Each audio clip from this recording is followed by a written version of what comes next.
Hip-Hop Uncensored Podcast. Look, we got advertising opportunities opened up all the way right now, man. Get at me, OGOD at hiphopun.com. Large businesses, small businesses, corporations, it doesn't matter. Get at me, OGOD at hiphopun.com.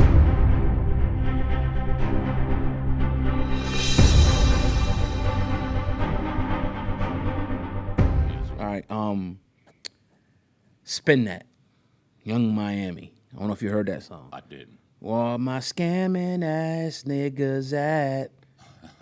Putting shit in that bag. You hear that joint? Oh, man. It's a song that's going viral, but it's got a lot of controversy. I bet it do. And I was just, kind of searching today for some topics, and this came up all on my feed. Like, everybody's talking about it.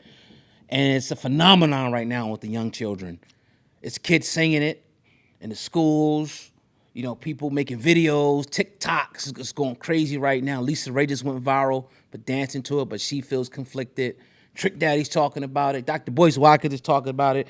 Now, we're going to talk about it, today. But before we do, India Arie had something to say. It is being wrongly reported that I think we should boycott this song of the summer. I'm not going to tell you what it is because I refuse to sing that song, but either you know what it is or you don't. And if you don't, you can go find it. It's very easy. But I don't think we should boycott. What I want is to see people understand the power of words and music and to make choices that are healthy for them. That's what I want. Do I think it matters what I want for people? No. I have finally learned that it doesn't matter and that there's no amount of sacrificing my life force energy that is going to make anybody want anything better for themselves. All I can do is emanate what I emanate, stand for what I stand for, and hope that it reaches who it's meant to reach. And that's it. And that's all I'm going to do. And so my comment makes it very clear that I don't think we should boycott. My comment is tantamount to everybody doesn't want the same thing. And there are a lot of people who are saying it's just a song. Well, if that's what you think, enjoy. But what I know is that music has power. But of course, I have used that power to help some people. And I have traveled around this world twice. And I see the impact of what we export out of the Black American experience to the rest of the world. Longer story for another time, but I've seen it. So I know. And I'm telling you what it is. But you enjoy if that's what you want to do. And I will enjoy doing what I want to do. And that's why I don't think anybody needs to boycott. I think people just need to make choices for themselves. That's what I think. That's one.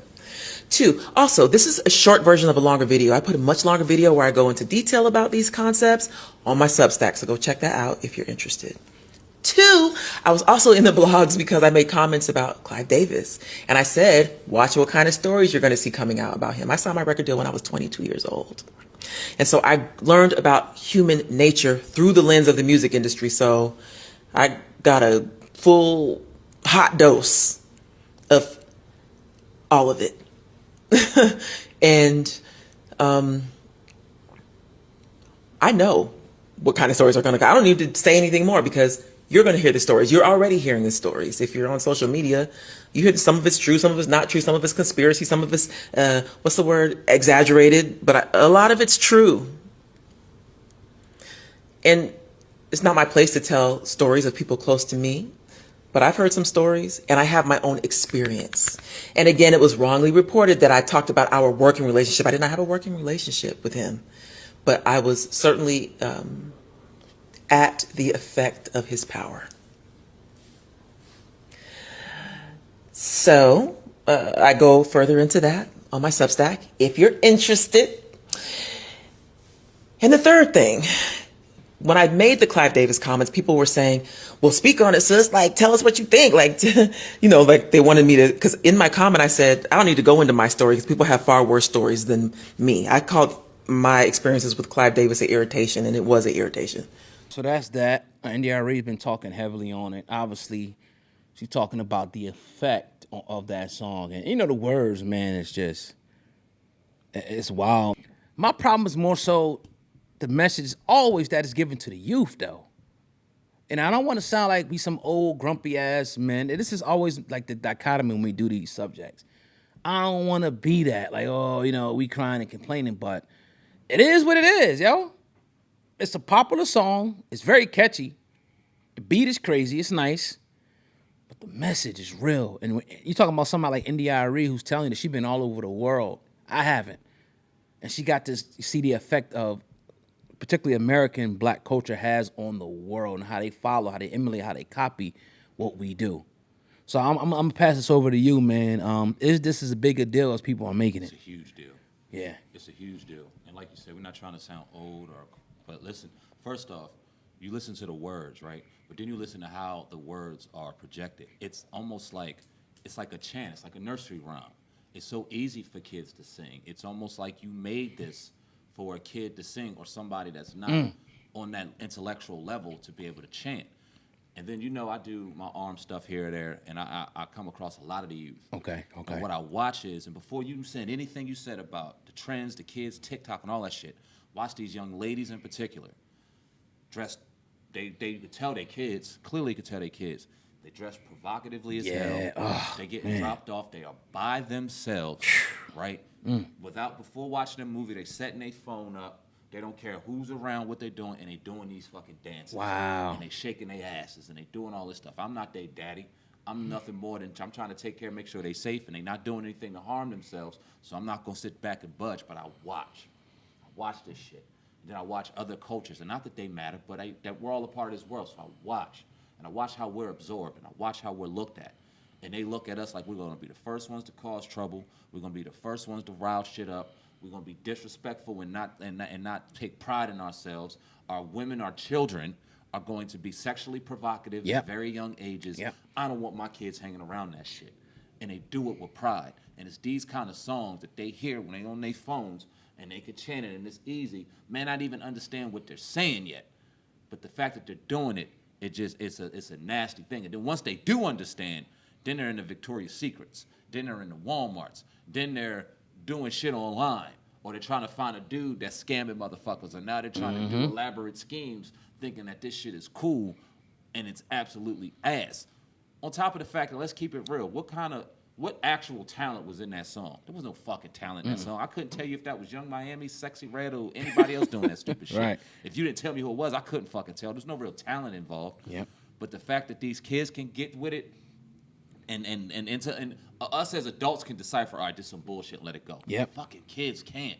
And I'm not talking about 8 or 9-year-olds. I'm talking about 15, 13, 14, 15-year-olds that are getting dropped off at these places without any parental supervision and out here wilding out and doing a bunch of shit. And you ain't gonna find a bunch of men like me. You're not gonna find a bunch of men like, oh God, all the time looking at these situations and concerned, worried about these young ladies. You're gonna find a fucking hungry ass fucking weirdo that's gonna go, oh, all right, word.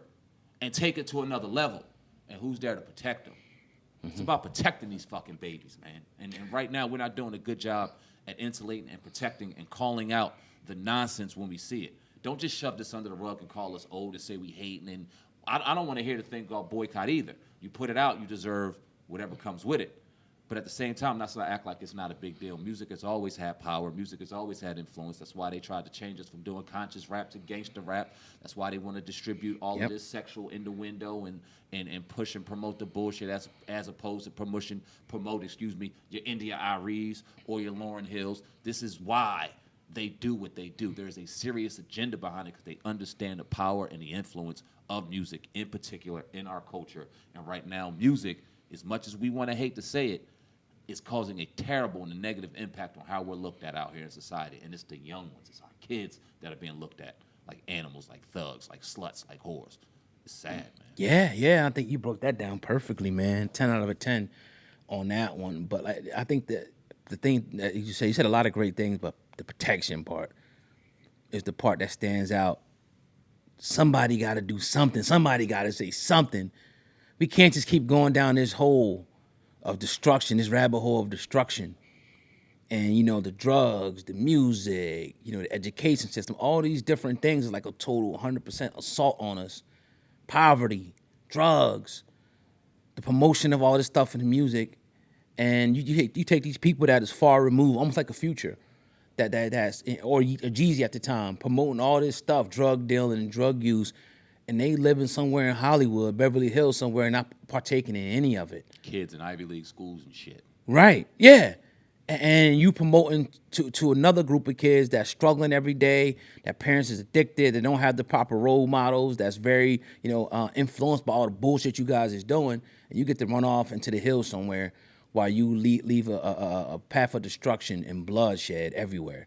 I ain't feeling that shit, man. I'm not feeling this song. I'm not feeling artists that do this.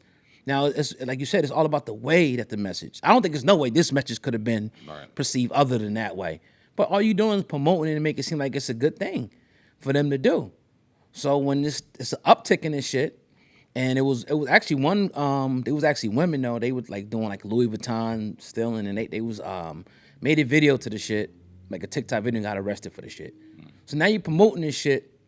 You promoting people to be stealing from stores. You got rappers promoting drug use. You got rappers promoting gangster violence. You got rappers promoting all this negative stuff.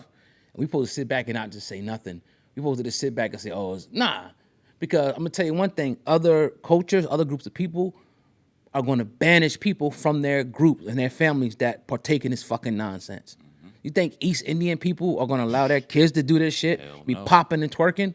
You think Jewish people are going to allow it? Nah, you're going to get in line. You're going to get the fuck out. Go with them and do what you're going to do with them. But it's the culture, man. Our culture is destroyed. And people like Young Miami, people like your Sexy Reds are right at the forefront of it. My question to you, do you think this is still a government operative CIA operation, or you think it's just some chicks from the hood doing what they want to do at this point? We can't blame the government anymore.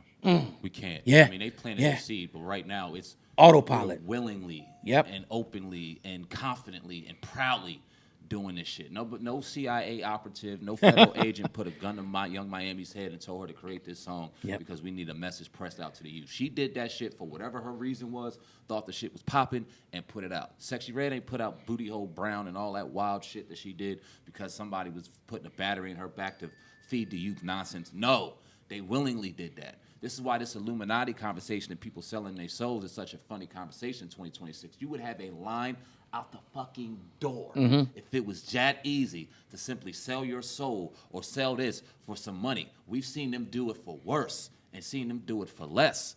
And I got another story. Yesterday I'm sitting there, and obviously it was in the grocery store. I was doing my thing. It was the first of the month, holiday weekend. You know that shit was popping where I was. Oh, yeah. I seen a young family, mom, probably by 2 boys and a girl. Young boy, about 10, 11 years old, had a beat on. It's 106 degrees yesterday, and a shiesty mask. Oh, my God. And a checkout line, and he puts his camera right there, and they popping this shit. You got old people, black, white, whatever the case, walking by, looking at him like, what you doing? Mom checking out $7,000 worth of groceries and shit, not paying attention. And he got the mask on. My daughter's 10, turn 11 in a couple weeks, doing all this wild shit. I'm like, yo, whether his mom or his family knows it or not, you are fattening that kid up and getting him ready for the slaughter. Yeah. Getting him ready for the slaughter. And no government operative put a gun to her head. No government operative put a gun to his head and made them do that. It was influence. It was people willingly out here doing it because they see they see the people that they deem popular doing it, so they want to repeat and replicate what they see. The government don't have to do shit anymore. The feds don't got to plant shit. We give it to them. The cops ain't got to do shit. CIA ain't got to do shit anymore. If this was the 60s or the 70s, when we was on code and we was locked in together and we was having talks and marches and people were actually looking to better ourselves and we were really out here looking like we were in motion, that's when we can call for shit like that. Nowadays, bro, hell no. We do the work for them, man. And then the other part about this is that you're boosting, you're scamming, you're thug stuff, you're drugging. They don't give you the reality of it. Because in the song, she's talking about where all my scamming ass niggas at. Spend that cash. However, you don't talk about prison. Yep. You ain't talking about how that's going to lead to that, are you? Right. Sometimes it could be federal time if you do enough or hit the right retailer. You ain't talking about that. At least give them the whole thing. You think, I'm going to steal and spend this money? Oh, hell no. Mm-hmm. Your ass going to be locked up and everybody's going to fucking leave you. And when you're locked up, it's the worst possible position you can never be in. Yep. Whether it's a day, 100 days, or 1,000 days, it's the worst. You don't have no phones. You don't have no food. You have nothing but you and yourself. Everybody's going to leave you. You're going to be deserted. You're going to feel like shit. You're going to want to get out of there. You're going to want to move around. You can't do nothing. You're going to have that man in your face telling you to strip down, look underneath your balls. No freedom. You do what they say do it, they're going to knock your ass out and put you in a fucking hole. That's the reality of this lifestyle. So if you're going to give it to them, give them the reality of it, because everybody thinks they're going to be Young Miami and spend that money and get them Louis bags and go to Miami and be on boats and live in a lifestyle. That's not the reality of this shit. The reality of it is torment, pain. So at least keep it real like that. And that's the part, like, if you're going to give it to them real. Don't give it to them half of the fucking story. And the reality is you ain't living the way you living based off your music. Right. You out here either doing what you said you was doing in that song, selling ass, popping pussy on the internet. Like, the way the life that you're even trying to throw out there, you aren't even living.